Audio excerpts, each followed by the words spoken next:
Tonight, a St. Louis area man who cyber-stalked and terrorized women across the country for years is heading to federal prison.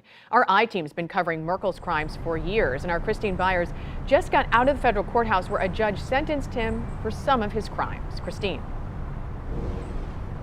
And Robert Merkle will spend 71 months behind bars. That's 11 more months than his plea agreement was recommending.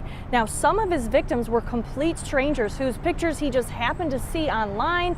Another woman said she met him at an event and never gave him her personal information. And another woman he had dated briefly 9 years ago.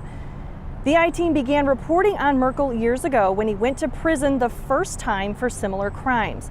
We also found that Missouri law is lacking when it comes to protecting people from cyber stalking. Merkle's sentence today is going to run concurrently to other charges in St. Louis County, and that case is still pending. 3 of his victims sat inside the courtroom today, and Merkle told the judge he was truly sorry for what he had done. We spoke to 2 of those women who say they are pleased with the sentence, but say it shouldn't take multiple victims to get this kind of accountability. They didn't want their names publicly shared. I never met him on a dating app.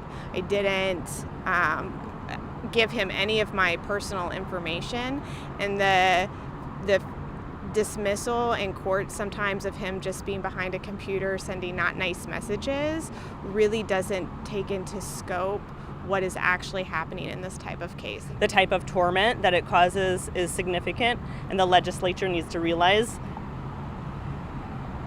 the severity of the crime and pass laws to hold offenders accountable.